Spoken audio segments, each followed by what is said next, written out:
आप इसे हर जगह देख सकते हैं। लोग रोज पैसा कमाने की दौड़ में लगे रहते हैं, इसलिए हर एक सेकंड की कीमत समझना जरूरी है। पैसा कमाने के चक्कर में लोग अपना कैलेंडर इतनी सारी एक्टिविटीज से भर लेते हैं कि उनके पास आराम करने का भी वक्त नहीं बचता। इतना ही नहीं, आजकल लोग मल्टीटास्किंग भी करने लगे हैं, जैसे लंच करते हुए ईमेल का जवाब देना। क्या यही हसल कल्चर है जिस पर लोग गर्व महसूस करते हैं? क्या हमेशा थका रहना, गुस्सा करना और परेशान महसूस करना अब आम हो गया है? ये समरी यह साबित करेगी कि टाइम मैनेजमेंट अब उतना कारगर नहीं रहा और इससे आपको कोई खास फायदा नहीं मिलेगा। इसमें आप सीखेंगे कि माइंड मैनेजमेंट कैसे सक्सेस पाने और किसी भी काम को बेहतर ढंग से करने में आपकी मदद कर सकता है। साथ ही यह भी समझ आएगा कि कुछ पाने के लिए जल्दबाजी करना जरूरी नहीं है। टाइम मैनेजमेंट नहीं, माइंड मैनेजमेंट ही आपके गोल्स को हासिल करने का सबसे बेहतर तरीका है। Mind management, not time management. इस बुक के ऑथर डेविड कैडवी खुद को एक राइटर नहीं मानते थे। उन्हें बचपन से ही लिखना कुछ खास पसंद नहीं था, लेकिन एक दिन उन्हें एक ऐसी बुक डील ऑफर की गई जिसे कोई बेवकूफ ही मना करता। इसलिए डेविड ने अपनी लाइफ को इस तरह प्लान किया ताकि वो एक बुक लिख सकें। सबसे पहले उन्होंने इस बात का ध्यान रखा कि उनके पास बुक लिखने के लिए अच्छा खासा टाइम हो। उन्होंने अपने दोस्तों के साथ डिनर और दूसरे प्लान्स को कैंसिल कर दिया और इनकी जगह अपने राइटिंग सेशंस को रखने लगे। डेविड ने डेट्स पर जाना भी छोड़ दिया और यहां तक कि अपनी ग्रोसरी और खाना भी घर पर डिलीवर करवाने लगे। उन्होंने अपनी बुक लिखने पर फोकस करने के लिए पूरी जान लगा दी थी। एक राइटर के दिमाग में शब्दों का जैसे एक पिटारा होता है और वो शब्दों के साथ खेल जाते हैं, लेकिन डेविड के लिए ये सब इतना नेचुरल या आसान नहीं था। जब वो लिखने बैठते तो एक शब्द भी नहीं लिख पाते थे और न जाने कंप्यूटर के सामने बैठे बैठे यूं ही कितने ही घंटे निकल जाते। फिर उन्हें खुद पर प्रेशर महसूस होने लगा। डेविड को अगले कुछ हफ्तों में बुक का 25% काम खत्म करके पब्लिशर को दिखाना था। अगर वो ऐसा नहीं कर पाते तो डील कैंसिल हो सकती थी। डेविड अपनी फैमिली और दोस्तों को निराश नहीं करना चाहते थे। हड़बड़ाहट में उन्होंने कोस्टा रिका में एक रिट्रीट ज्वाइन करने का मन बनाया। वो ये बात अच्छे से जानते थे कि वहां जाकर भी वो कुछ नहीं लिख पाएंगे। क्या इसका मतलब ये है कि रिट्रीट ज्वाइन करने से उन्हें पछतावा हुआ था? बिल्कुल हुआ था। लेकिन डेविड ने सोचा कि जगह बदलने से शायद उन्हें राइटर्स ब्लॉक से बाहर निकलने में मदद मिलेगी। डेविड को रिट्रीट के लिए हां कहने के बाद पछतावा होने लगा और वो अपने घर से बाहर निकल गए। वो अपनी फ्रस्ट्रेशन को दूर करना चाहते थे। तब उनकी मुलाकात डिएगो से हुई। वो रोड के दूसरी तरफ थे जब उन्होंने डेविड को इस तरह बुलाया जैसे मानो वो दोनों दोस्त थे। डिएगो ने हाथ से इशारा करते हुए डेविड को बुलाया और उनसे स्पेनिश में बात करने लगे। डेविड एक बेवकूफ की तरह नहीं दिखना चाहते थे, इसलिए उन्होंने डिएगो की बात का जवाब दिया। उनसे बात करने पर डेविड को पता चला कि डिएगो बस किसी से बातें करना चाहते थे। उन्हें बीच पर घूमना और बारिश का मौसम बेहद पसंद था। उनकी बातें ज्यादा लंबी नहीं चलीं, लेकिन डेविड को इसके बाद काफी अच्छा महसूस हुआ। जब डेविड घर लौटे तो दोबारा कंप्यूटर के सामने बैठ गए। अगले 1 घंटे में डेविड पहला चैप्टर लिखने में कामयाब रहे। इससे डेविड को समझ में आया कि ऐसा क्या हुआ जिससे वो लिख पाने में कामयाब रहे। इसकी वजह लिखने के लिए समय निकालना नहीं था। टाइम मैनेजमेंट अब इफेक्टिव यानी कारगर नहीं रहा है। आपको टाइम की नहीं बल्कि लिखने के लिए सही मेंटल स्टेट में होने की जरूरत होती है। इसे ही डेविड माइंड मैनेजमेंट कहते हैं। माइंड मैनेजमेंट का मतलब है अपनी क्रिएटिव एनर्जी को प्रायोरिटी देना, लेकिन ये आपका वक्त भी जाया कर सकता है। आपने कभी अपनी लंबी टू डू लिस्ट को देखकर जीरो मोटिवेशन महसूस किया है? ऐसा हम सभी के साथ होता है। फिर भी माइंड मैनेजमेंट से आप इस मुश्किल से निकल सकते हैं। माइंड मैनेजमेंट का मतलब है किसी काम या प्रॉब्लम को अलग नजरिए से देखना। टाइम मैनेजमेंट में आप खुद से यह पूछते हैं, अभी मैं क्या कर सकता हूं? ज्यादातर समय इस सवाल की वजह से आप प्रोक्रेस्टिनेट करने लगते हैं। आप ये जानते हैं कि आपको कुछ करना चाहिए, लेकिन उसे करने के लिए आपके पास फोकस और मोटिवेशन नहीं होता। दूसरी तरफ माइंड मैनेजमेंट में आप खुद से पूछते हैं, अभी मैं कौन सा काम करने के मूड में हूं और मुझे ऐसा क्या करना चाहिए जो मेरे मूड के साथ फिट हो सके। अपने काम को पूरा करने का सबसे अच्छा तरीका है कि आपका मानसिक स्थिति और वो काम दोनों एक दूसरे के साथ मेल करें। इससे ऊर्जा और समय जैसे संसाधन वेस्ट नहीं होते। टाइम मैनेजमेंट में आप खुद से पूछते हैं, अभी मैं कौन सा काम करने के मूड में हूं और मुझे ऐसा क्या करना चाहिए जो मेरे मूड के साथ फिट हो सके। अपने काम को पूरा करने का सबसे अच्छा तरीका है कि आपका मानसिक स्थिति और वो काम दोनों एक दूसरे के साथ मेल करें। इससे ऊर्जा और समय जैसे संसाधन वेस्ट नहीं होते। Creative sweet spot. क्रिएटिव होना कोई ऐसी चीज नहीं है जो आसानी से आपके अंदर आ जाती है। यह कोई ग्रोसरी नहीं है जिसे आप खरीद कर ला सकते हैं। क्रिएटिविटी का प्रोसेस समय लेता है। कोई कहानी सुनाने, गाना लिखने या एक पेंटिंग बनाने के लिए आपका स्टेट ऑन ऑफ माइंड सही होना बहुत जरूरी है। डेविड क्रिएटिव मोड में घुसने के लिए दो तरह की थिंकिंग का इस्तेमाल करते हैं, डाइवर्जेंट और कन्वर्जेंट थिंकिंग। डाइवर्जेंट थिंकिंग तब होती है जब आपके थॉट्स यानी विचार बिखरे होते हैं। इसमें आपका ध्यान कई चीजों पर होता है। जब आप इन अलग अलग थॉट्स को जोड़ देते हैं तो इसे कन्वर्जेंट थिंकिंग कहते हैं।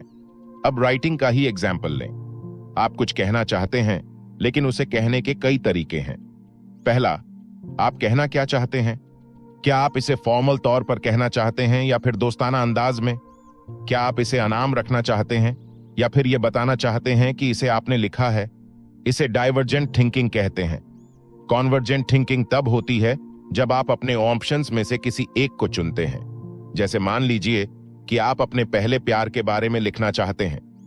आप अपने रीडर्स के लिए अपनी राइटिंग के टोन को एक दोस्त की तरह रखना चाहते हैं। आप इसे अनाम रखना चाहते हैं क्योंकि आप अपनी पहचान जाहिर नहीं करना चाहते। इसलिए अच्छे क्रिएटिव आइडियाज बनाने के लिए आपको डाइवर्जेंट और कन्वर्जेंट थिंकिंग दोनों की जरूरत होती है। अपने फाइनल प्रोडक्ट को ब्रिलियंट बनाने के लिए आपको बेहतरीन आइडियाज की जरूरत है। और ये आइडियाज आपको कहां मिलेंगे? अपने क्रिएटिव स्वीट स्पॉट को पहचान कर। आपका क्रिएटिव स्वीट स्पॉट वह समय और स्थान होता है जब और जहां आप अपना सबसे अच्छा क्रिएटिव काम कर सकते हैं। क्रिएटिव काम कोई ऐसी चीज नहीं है जिसे आप किसी गाइड बुक की मदद से कर सकें। इसमें न तो लॉजिक काम आता है और न ही कोई मैथमेटिकल फॉर्मूला। क्रिएटिव वर्क एक अनोखा थॉट प्रोसेस है जिसे हम अक्सर इंसाइट कहते हैं। न्यूरोसाइंटिस्ट्स के मुताबिक इंसाइट वह पल होता है जब अचानक कोई एहसास या नजरिया बदलता है। इंसाइट को एक यूरेका मोमेंट भी कह सकते हैं। यह वह क्षण होता है जब कुछ पाने पर आपकी आंखों में खुशी के आंसू आ जाते हैं। क्या आपको कभी अचानक कोई ब्रिलियंट प्लान या आइडिया आया है? यही यूरेका मोमेंट कहलाता है। जैसे जब किसी गाने के मिसिंग वर्ड्स अचानक दिमाग में आ जाएं, या जब आप अपनी कहानी के लिए एक परफेक्ट प्लॉट ढूंढ निकालें। अगर आप दोबारा कुछ पेंट करना चाहते हैं लेकिन यह नहीं जानते कि क्या पेंट करें, और फिर अचानक अपने पसंदीदा कार्टून कैरेक्टर को पेंट करने का ख्याल आ जाए, यही एक यूरेका मोमेंट है। दिन के एक खास वक्त में अपने क्रिएटिव स्वीट स्पॉट को ढूंढना आसान हो सकता है। इसका मतलब ये नहीं है कि आपको अपना पूरा दिन इसी के हिसाब से प्लान करना चाहिए। बस इतना याद रखिए कि ये माइंड मैनेजमेंट के बारे में है, टाइम मैनेजमेंट के बारे में नहीं। हर दिन आपकी एनर्जी एक जैसी नहीं रहती। जैसे जॉब पर काम करने से आपकी बहुत सी एनर्जी खर्च हो जाती है, वैसे ही दोस्तों के साथ सोशलाइज करना या पेंटिंग और नवेल पर काम करना भी आपकी एनर्जी लेता है। इसलिए दिन का वो सही वक्त पहचानिए जब आप सबसे ज्यादा एनर्जेटिक महसूस करते हैं। आपको अपने सर्केडियन सिस्टम यानी स्लीप साइकिल के साथ तालमेल बिठाना होगा। यह सिस्टम आपको दिन में जगे रहने में मदद करता है। इसे ऊपर जाती हुई एक लाइन की तरह सोचिए। जितना ज्यादा आप जागे रहेंगे उतना ज्यादा अलर्ट रहेंगे, लेकिन आपके अलर्ट रहने को स्लीप डेप्थ सिस्टम रोकता है। दूसरे शब्दों में, अगर आप एक रात अच्छी नींद नहीं लेते तो आपका स्लीप डेप्थ बढ़ जाता है। इसे नीचे जाती हुई एक लाइन की तरह समझिए, क्योंकि ये आपकी एनर्जी को कम करता है। सर्केडियन सिस्टम और स्लीप डेप्थ की ये दोनों लाइनें दोपहर के करीब 2:30 बजे मिलती हैं। इसलिए इस समय आपको सुस्ती और थकान महसूस होती है। अपनी बॉडी क्लॉक को समझने से आप अपने काम पर बेहतर फोकस कर पाएंगे। ज्यादातर लोग सुबह के समय सबसे ज्यादा फोकस्ड होते हैं। जैसे बेस्ट वायोलिन प्लेयर अपने दिन की शुरुआत के 2 से 4 घंटे पूरी तरह प्रैक्टिस में लगाते हैं। मशहूर राइटर वर्जीनिया वुल्फ और साइकोलॉजिस्ट B.F. स्किनर भी सुबह के समय ही अपने सबसे जरूरी काम करते थे। अपने क्रिएटिव स्वीट स्पॉट को हासिल करने के लिए डेविड ने फर्स्ट आवर रूल अपनाने की सलाह दी है। यह उन्हें अपने काम में डिसिप्लिन रहने में मदद करता है। जब आप अपने दिन का पहला घंटा अपने सबसे जरूरी प्रोजेक्ट पर लगाते हैं तो इसे फर्स्ट हॉर रूल कहते हैं। और यह कोई मामूली प्रोजेक्ट नहीं होना चाहिए, बल्कि आपका सबसे इंपॉर्टेंट प्रोजेक्ट होना चाहिए। ऐसा करने से आप उसे जल्दी और बेहतर तरीके से पूरा कर पाएंगे। शायद आपको लग रहा होगा, क्या यह सच में मुमकिन है? जवाब है हाँ, बिल्कुल। अपने दिन की शुरुआत अपने सबसे इंपॉर्टेंट काम से कीजिए। यानी उस काम से जो आपको हर हाल में करना ही है। ऐसा करने से आलस्य की संभावना कम हो जाती है और उस काम में आने वाली रुकावटें भी कम हो जाती हैं। The 4 stages of creativity. जब आप असल में राइटिंग और पेंटिंग नहीं कर रहे हैं, तब भी आप राइटिंग और पेंटिंग कर सकते हैं। क्रिएटिविटी का प्रोसेस सिर्फ राइटिंग और पेंटिंग के बारे में नहीं है। इसे social psychologist Graham Wallace creativity के 4 स्टेज कहते हैं। पहला स्टेज है प्रिपरेशन, यानी तैयारी करना। यह तब होता है जब आप अपने प्रोजेक्ट के बारे में सब कुछ सोचते हैं। आपकी स्टोरी में कौन से कैरेक्टर्स होंगे, आपका गाना कितना लंबा होगा, पेंटिंग बनाने के लिए आप किस चीज का इस्तेमाल करेंगे। यह ब्रेनस्टॉर्मिंग यानी दिमाग चलाने वाला स्टेज है। इसमें आपके पास अपने प्रोजेक्ट की इतनी इंफॉर्मेशन होती है कि आप एक चलते फिरते एनसाइक्लोपीडिया की तरह हो जाते हैं। डेविड ने भी अपनी बुक पर इसी तरह काम करना शुरू किया था। ऐसा बिल्कुल नहीं था कि वो हर रोज कुछ लिखने बैठा करते थे। नहीं, ऐसा भी वक्त हुआ करता था जब वो अपने लिविंग रूम में बैठकर इंफॉर्मेशन के ऐसे सोर्सेज को खोलकर देखा करते थे। डेविड के चारों ओर बुक्स, न्यूज़पेपर्स और जर्नल्स बिखरे रहते थे। उनके पास एक व्हाइट बोर्ड भी था जिस पर वो पॉसिबल टॉपिक्स और चैप्टर्स लिखते थे। डेविड ने जो रिसर्च की थी वो समय की बर्बादी नहीं थी, ये उन्हें क्रिएटिविटी के अगले स्टेज तक पहुंचने में मदद कर रही थी। दूसरा स्टेज इंक्यूबेशन है। ये ऐसा वक्त होता है जब आप अपने प्रोजेक्ट पर इतना एक्टिव होकर काम नहीं करते हैं। आप शायद किसी और चीज पर काम कर रहे होते हैं या फिर अपने दोस्तों और फैमिली के साथ वक्त बिता रहे होते हैं। हमें बीच बीच में ब्रेक लेने की जरूरत होती है। किसी काम को तुरंत पूरा करने के लिए खुद को मजबूर करना हमेशा काम नहीं करता है। ऐसा करने से आप फ्रस्ट्रेट होने लगेंगे और आपको गुस्सा आएगा। ऐसा होने से आपको अपने क्रिएटिव स्वीट स्पॉट को ढूंढने में और तीसरे स्टेज पर जाने में मुश्किल होगी। तीसरा स्टेज इल्यूमिनेशन है। ये यूरेका या आहा मोमेंट है। तीसरे स्टेज को पूरी तरह नहीं समझाया जा सकता है। ऐसा इसलिए क्योंकि ये अचानक से होने वाला और अनप्रेडिक्टेबल होता है। जैसा कि बताया गया है, अगर आप जरूरी तैयारी नहीं करेंगे तो आप इस स्टेज तक नहीं पहुंच सकते। आपको पहले स्टेज पर बहुत सा वक्त देना होगा। आइए जानते हैं कि पहला स्टेज आपको तीसरे स्टेज पर पहुंचने में कैसे मदद करता है, और इसके लिए हम द बीटल्स के पॉल मैककार्टनी का एग्जाम्पल देखेंगे। पॉल ने यस्टरडे नाम का वो यादगार गाना बड़े ही अनोखे तरीके से कंपोज किया था। उन्हें इस गाने की ट्यून अपने सपने में सुनाई दी थी। जब उनकी आंख खुली तो वो आधी नींद में उठकर अपने पियानो पर उस ट्यून को बजाने लगे और इस तरह इतिहास के सबसे महान गानों में से एक गाना बना। लेकिन ये इतना भी आसान नहीं था। यस्टरडे लिखने से पहले भी पॉल कुछ गाने लिख और बना रहे थे। वो सालों से म्यूजिक क्रिएट करते आ रहे थे और क्योंकि वो यस्टरडे जैसा गाना लिख पाए थे, उनका काम वहीं रुक नहीं गया था। नहीं, पॉल ने यह पक्का किया कि वो चौथे स्टेज को भी अच्छे से पूरा करें, जो है वेरिफिकेशन। चौथा स्टेज वेरिफिकेशन है।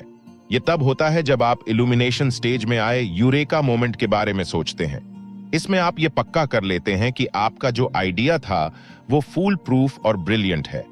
आप ये डबल चेक करते हैं कि किसी चीज की कमी तो नहीं है। पॉल को 100% विश्वास नहीं था कि उनका बनाया हुआ गाना ओरिजिनल था। उन्हें लगा कि हो सकता है कि ये एक ऐसी ट्यून थी जो उन्होंने पहले कभी सुनी थी। उस वक्त ऐसे ऐप्स या सॉफ्टवेयर नहीं हुआ करते थे जो ये बता सकें कि कोई ट्यून ओरिजिनल है या नहीं। इसलिए पॉल ने 1.5 साल इस बात को पक्का करने में लगा दिया कि वो ट्यून उनकी खुद की थी या नहीं। इसी दौरान उन्होंने अपने गाने को बदलने के लिए उसके लिरिक्स, ट्यून और अरेंजमेंट को सुधारने पर काफी काम किया। अगर आप क्रिएटिविटी के हर स्टेज में अपना वक्त नहीं लगाएंगे तो आप कभी कोई मास्टरपीस नहीं बना सकते। आपको इस पूरे प्रोसेस के हर स्टेज से होकर गुजरना होगा। The 7 mental states of creative work. David का कोई स्ट्रिक्ट रिचुअल यानी रूल नहीं था, लेकिन उनके पास करने के लिए ऐसे काम और जाने के लिए ऐसी जगह थीं जो उन्हें राइटिंग के सही मूड में लाने में मदद करते थे। अपनी छोटी सी नोटबुक में कुछ लिखने के लिए वो जॉन हैंकॉक सेंटर के 95वें फ्लोर पर जाते थे। ये सोचें शुरुआत में बिखरे हुए से रहते हैं, लेकिन इन्हें लिखने के बाद डेविड को वो दूसरी चीजें भी दिखने लगती हैं जो उन्हें लगता था कि अपनी बुक में शामिल करनी चाहिए। जॉन हैंकॉक सेंटर डेविड को उनके थॉट्स को अरेंज करने में मदद करता था। इप्सेंटो कॉफी नाम की एक कॉफी प्लेस थी जो डेविड को बेहद पसंद थी। वहां का मन लुभाने वाला खूबसूरत नजारा और कॉफी बीन्स की सुगंध उस जगह को राइटिंग के लिए एक आइडियल जगह बनाती है। डेविड की तरह आप भी अपने मेंटल स्टेट के मुताबिक अलग अलग तरीके के काम कर सकते हैं। आपका mental state in 7 mental states में से एक हो सकता है। पहला है प्रायोरिटाइज्ड मेंटल स्टेट। ये तब होता है जब आप एक प्लान बनाते हैं। आप ये फैसला लेते हैं कि आपको क्या करने की जरूरत है और आप उसे कैसे हासिल करेंगे। इसमें आप ये भी डिसाइड करते हैं कि क्या इंपॉर्टेंट है और क्या नहीं। यही तो डेविड जॉन हैनकॉक सेंटर में करते थे। दूसरा है एक्सप्लोर मेंटल स्टेट। ये रिसर्च करने के बारे में नहीं है। इसमें स्पेसिफिक सवालों के स्पेसिफिक जवाबों की जरूरत नहीं होती। एक्सप्लोर मेंटल स्टेट में अपनी क्यूरियोसिटी को खुला छोड़ने और इसके लिए गिल्टी फील न करने के बारे में कहा गया है। जैसे मान लीजिए कि आप कुछ पेंट करने का सोच रहे हैं। आपको क्या पेंट करना है, आप इस बात पर रिसर्च करते हैं, लेकिन इस चक्कर में आप पेंटिंग की हिस्ट्री पर एक पूरी डॉक्यूमेंट्री देख डालते हैं। आप अपनी क्यूरियोसिटी को फ्री छोड़ देते हैं, यानी आजाद कर देते हैं। तीसरा है रिसर्च मेंटल स्टेट। ये ऐसी जगह है जहां आप स्पेसिफिक सवाल और उसके जवाब ढूंढते हैं। डेविड ज्यादातर वक्त इसी स्टेट में रहते हैं। वो ये रिसर्च करते हैं कि एक चैप्टर को कैसे बनाया जाए, या फिर ये कैसे वेरीफाई किया जाए कि अपनी बुक में जो फैक्ट्स वो लिखने वाले हैं वो सही हैं या नहीं। चौथा है जेनरेट मेंटल स्टेट। ये वो स्टेट है जहां आप एक्चुअल में काम करते हैं। आप पहले दिए गए मेंटल स्टेट्स में इकट्ठे किए गए आइडियाज को जोड़कर कुछ बनाते हैं, जैसे अपना पहला ड्राफ्ट लिखना। पांचवा है पॉलिश मेंटल स्टेट। ये स्टेज उस काम को एडिट करने और तराशने का है जो आपने पिछली स्टेट में बनाया था। जैसे आप ये ध्यान देते हैं कि आपके सेंटेंस का कोई मतलब हो। पेंटिंग में आप ये चेक करते हैं कि कैनवस पर ऐसी कोई जगह ना छूट गई हो जहां आपने पेंट नहीं किया, या ऐसा कोई कलर तो नहीं है जिसे और ज्यादा डीप या हल्का करने की जरूरत है। छठा है एडमिनिस्ट्रेटिव मेंटल स्टेट। आप हमेशा अपने क्रिएटिव काम पर फोकस नहीं कर सकते। आपकी भी कुछ जिम्मेदारियां हैं जो आपको करनी होंगी, जैसे अपने बिल्स भरना और अपनी फैमिली के साथ वक्त बिताना। ये मेंटल स्टेट इसलिए जरूरी है क्योंकि आपको अपनी लाइफ के दूसरे एरियाज पर भी ध्यान देना होगा। आखिर में रिचार्ज मेंटल स्टेट होता है। इसमें आपको खुद को आराम देने और रिफ्रेश करने की जरूरत होती है। एक दिन छुट्टी लीजिए या वेकेशन पर जाइए। जब डेविड अपनी बुक को लेकर स्ट्रेस लेते हैं तो वो मैसाज लेने चले जाते हैं। कभी कभी फनी वीडियोस या मूवी देखना भी इसमें मदद कर सकता है। खुद को शांत करने और अपने माइंड को रिलैक्स करने के लिए तरीके ढूंढें। Creative cycles. डेविड का बड़ा अजीब सा रूटीन था। रात को 12 बजे से सुबह 4 बजे तक वो सिर्फ अपनी बुक पर फोकस करते थे।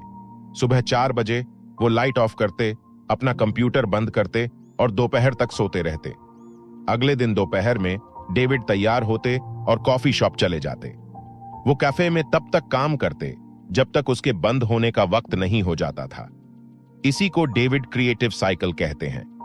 ये एक ऐसा रिपीट होने वाला साइकिल है जिसमें अपने काम में आगे बढ़ने के साथ साथ आपको आराम करने का वक्त भी मिलता है। क्रिएटिव साइकिल में क्रिएटिविटी के 4 स्टेजेस होते हैं, जिसमें आप प्रिपेयर, इंक्यूबेट, इल्यूमिनेट और वेरीफाई करते हैं।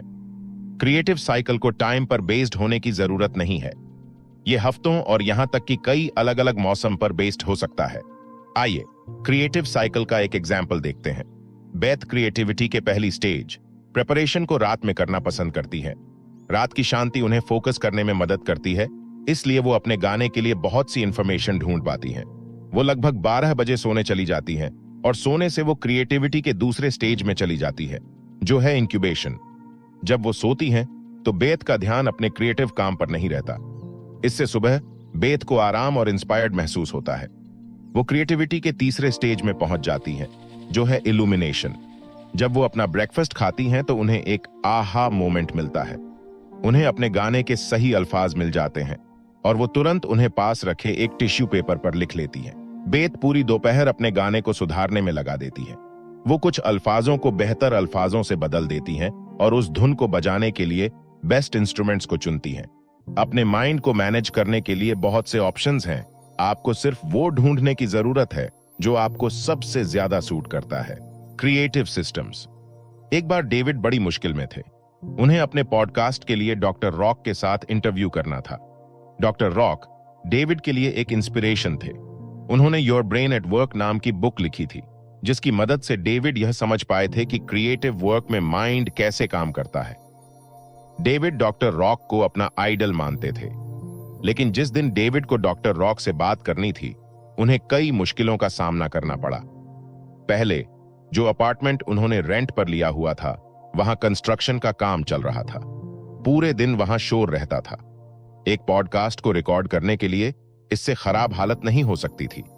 दूसरा, डेविड हाल ही में अपनी बुक लिखने के लिए पैनामा सिटी में रहने आए थे और अपने नए मोहल्ले को इतना अच्छे से नहीं जानते थे, इसलिए उन्हें इस बात का कोई अंदाजा नहीं था कि इंटरव्यू के लिए उन्हें कोई अच्छी दूसरी जगह कहां मिल सकती थी। तीसरा, डेविड जानते थे कि इस इंटरव्यू का स्केड्यूल बदलना नामुमकिन होगा, क्योंकि डॉक्टर रॉक जैसे जाने माने लोग हमेशा बिजी रहते हैं। यह जिंदगी में एक बार मिलने वाला सुनहरा मौका जैसा था। ऐसा लग रहा था कि यह साफ है कि क्या होने वाला है। डेविड को पॉडकास्ट कैंसिल करना होगा। उस दिन कुछ भी ठीक नहीं हो रहा था, लेकिन डेविड का क्रिएटिव सिस्टम एक्टिवेट हुआ और उन्होंने डॉक्टर रॉक को एक ईमेल लिखा। न जाने कैसे, लेकिन अचानक से वे नाउम्मीद महसूस नहीं कर रहे थे। उन्होंने हर उस प्रॉब्लम का उपाय निकाल लिया था जो उनके सामने आ रही थी। आखिर में डेविड डॉक्टर रॉक के साथ रिकॉर्डिंग करने में कामयाब हो गए थे। क्रिएटिव सिस्टम एक ऐसा रिपीटिंग प्रोसेस है जो आपको अपने क्रिएटिव काम को करने में मदद करता है। यह आपको जानने में मदद करता है कि अपनी मेंटल एनर्जी को ध्यान में रखते हुए क्या स्टेप्स लेने चाहिए। क्रिएटिव सिस्टम को एक छाते की तरह सोचिए, जो आपके क्रिएटिव साइकिल और क्रिएटिविटी के स्टेजेस को कवर कर देता है। यह बेसिकली पूरे क्रिएटिव प्रोसेस की देखरेख करता है। क्रिएटिव सिस्टम को कम से कम क्रिएटिव डोज की जरूरत होती है। यह वह सबसे छोटी चीज है जो आप अपने क्रिएटिव काम को आगे बढ़ाने के लिए कर सकते हैं। मान लीजिए कि आप एक लेखक हैं। आपका न्यूनतम क्रिएटिव डोज है अपनी किताब का एक पैराग्राफ लिखना। न्यूनतम क्रिएटिव डोज आपको अपनी दूसरी प्रायोरिटीज पर ध्यान देने में मदद करता है। क्रिएटिव काम के लिए ओपन लूप्स भी एक अच्छी चीज है। आइए इसे एक एग्जाम्पल से समझते हैं। जब आप अपनी बिल्ली को खाना देते हैं, तो आप ध्यान देते हैं कि उसका खाना खत्म होने वाला है।